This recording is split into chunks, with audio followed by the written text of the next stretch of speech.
Okay, think about this for a second. We spend so much of our time focusing on what we do, what we say, and how we react, right? The outer edges of our existence. Well, in this explainer, we're going to look a whole lot deeper. We're going to take a physical reality and use it to map the entire architecture of our emotional lives, contrasting the core against the periphery.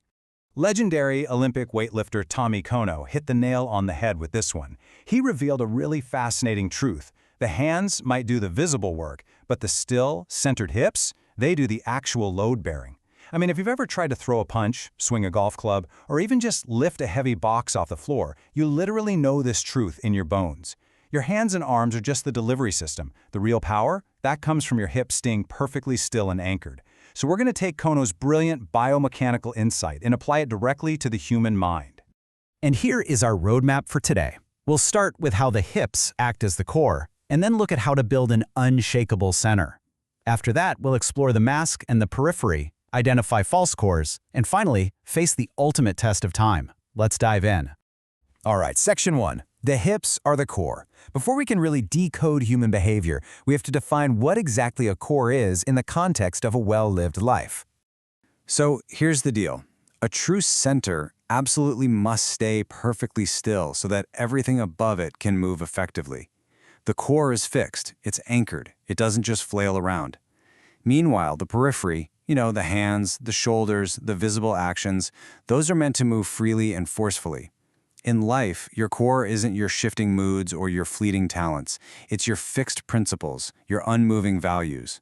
If your core is constantly shifting, well, your periphery, your daily actions will be incredibly weak and chaotic. Moving right along to section 2, building the unshakable center, because spoiler alert, you aren't just born with this.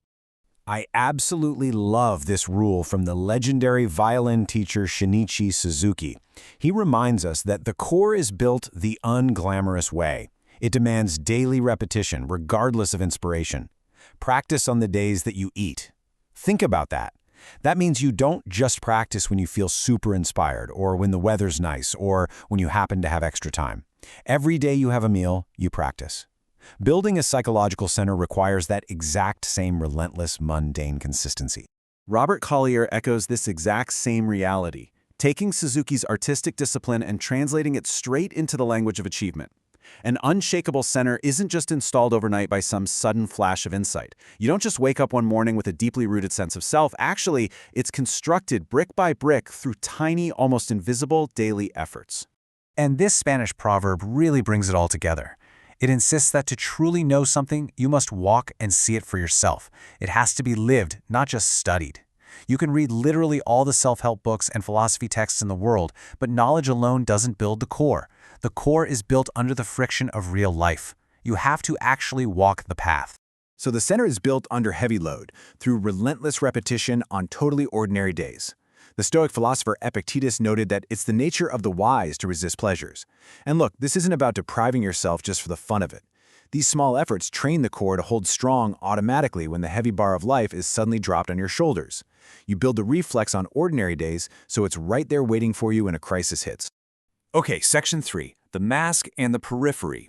Now that we've talked about securing that center, how do we navigate the chaotic outside world?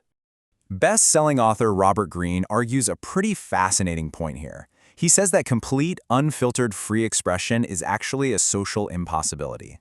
In his writings, he recommends that we sometimes leave our personal values at the door and wear a mask for the room. He suggests displaying conventional behavior and mouthing conventional ideas, even if you don't fully believe them, purely as a necessary social strategy. Now, read in isolation, this looks like a total betrayal of integrity, right? You might be asking yourself, does wearing a mask make you hollow? Does adapting to the people around you mean you lack a true self? Let's pause and really consider if this technique erases who you are or if something else entirely is happening.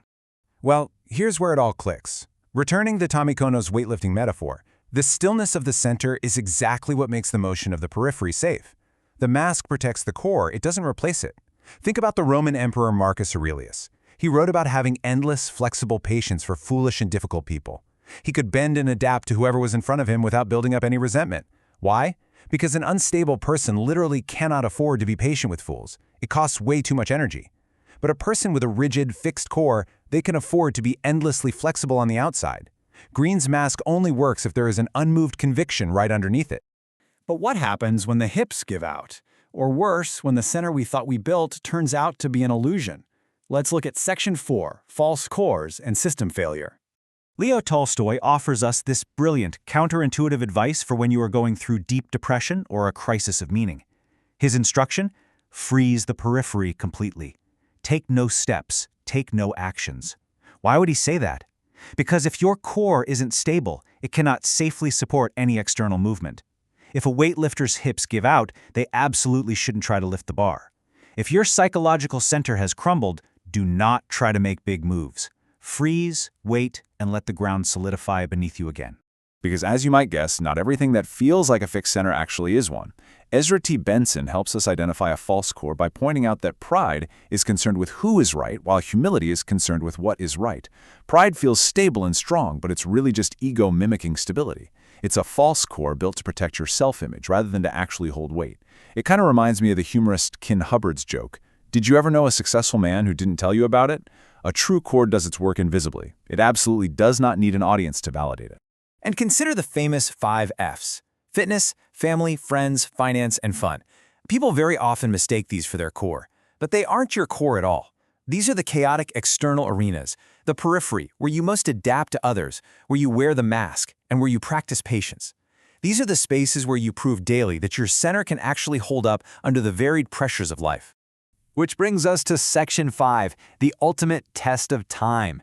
We need to look at the ultimate judge of whether your core is genuine or just a performance. Time really is the great revealer. On day one, those small daily choices begin building the unseen core. But as Bruce Lee noted, over the years, time will magnify all your deficiencies. It reveals the gap between true humility and a false center. Ultimately, as Benjamin Franklin captured so perfectly, whatever begins in anger ends in shame. You see, anger is simply what happens when a failing core is asked to generate power it doesn't actually have. Over time, that structural failure becomes glaringly obvious to everyone around you. So I want to leave you with this final, provocative thought to take away from this explainer. Where does your force actually originate? Is your life powered by a quiet, load-bearing center built through unseen repetition on completely ordinary days?